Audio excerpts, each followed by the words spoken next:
অবশেষে ধরা পড়লেন চট্টগ্রামের শীর্ষ সন্ত্রাসী ও বিদেশে পালিয়ে থাকা বড় সাজ্জাদের অনুসারী ডেভিড ইমন।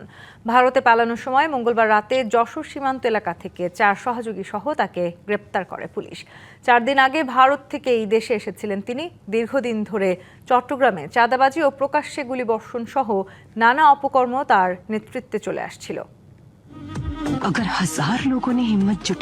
চট্টগ্রামের ব্যবসায়ী আর সাধারণ মানুষের কাছে আতঙ্কের নাম ডেভিড ইমন।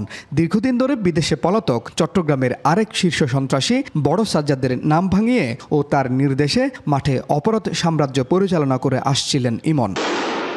সম্প্রতি একাধিক গুলির ঘটনায় চট্টগ্রাম জুড়ে সৃষ্টি হয় চরম আতঙ্ক। সবশেষ গেল মাসে ইন্টারনেট ব্যবসা প্রতিষ্ঠানে 2 কোটি টাকা চাঁদা দাবি ও অফিসে হামলার পর ফের আলোচনায় আসেন ডেভিড ইমন।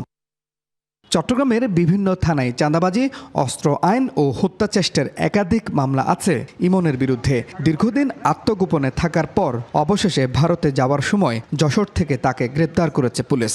4 দিন আগে ভারত থেকেই দেশে এসেছিলেন তিনি। সে জায়গা পরিবর্তন করে যশোর অভিমুখে যায়, এটা আমাদের কাছে গোয়েন্দা সূত্রে খবর আসে। চট্টগ্রাম জেলা পুলিশের গোয়েন্দা দল তাকে চেস করে এবং যশোর পুলিশের সহায়তায় তাকে গত রাতে আটক করা হয়। বড় সাজ্জাদের সেকেন্ড ইন কমান্ড হিসেবে নিজেকে প্রতিষ্ঠা করে আন্ডারওয়ার্ল্ডের নিয়ন্ত্রণ নেয়াই ছিল ইমনের মূল লক্ষ্য। একটা সন্ত্রাসী গ্রুপকে সে লালন করে, তো এই গ্রুপের কয়েকজনকে আমরা ক্যাপচার করেছি। বাকি যারা আছে এদেরকেও আমরা পর্যায়ক্রমে আমরা ধরার চেষ্টা করব।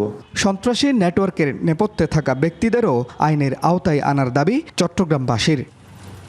Mujibul Haque, DBC news, Chittagong.